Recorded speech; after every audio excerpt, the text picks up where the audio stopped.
Hello बच्चों, आज के इस भाग में हम आपके हिंदी व्याकरण के पाठ संधि को फिर से एक बार दोहराएंगे ताकि जो विस्मृत अंश हैं वो आपको स्मरण हो जाएं।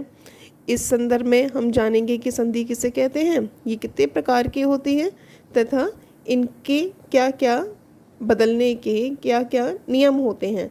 ये सब के बारे में हम फिर से एक बार दोहरा लेते हैं। संधि का दूसरा प्रकार है व्यंजन संधि।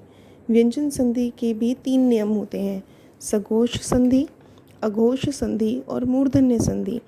बच्चों, सघोष संधि और अघोष संधि से पहले ये जान लेते हैं कि सघोष शब्द और अघोष वर्ण कौन से होते हैं।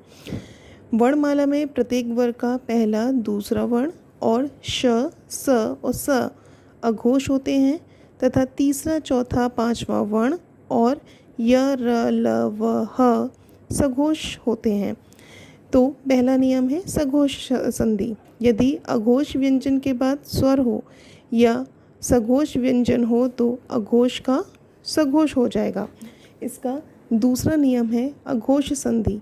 यदि सघोष व्यंजन के बाद अघोष व्यंजन हो तो सघोष व्यंजन का अघोष हो जाता है।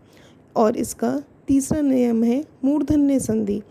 रि, र, ट और श मूर्धन्य वर्ण होते हैं और उसके जो शब्द हैं या संधि का अलग ढंग होता है। इसमें पहले शब्द का अंतिम वर्ण या दूसरे शब्द का पहला वर्ण मूर्धन्य हो तो दोनों मूर्धन्य हो जाएंगे। संधि का तीसरा प्रकार है विसर्ग संधि। इसके भी कुछ नियम होते हैं।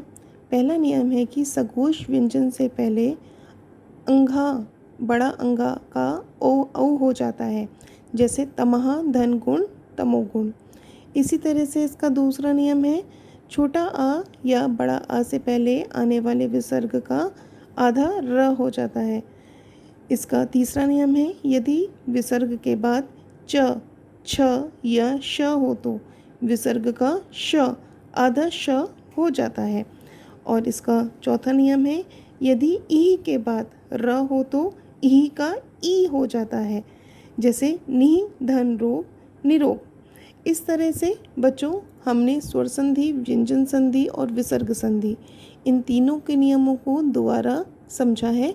आप लोग भी अच्छे से इन नियमों को याद करें और परीक्षा के लिए तैयार करें।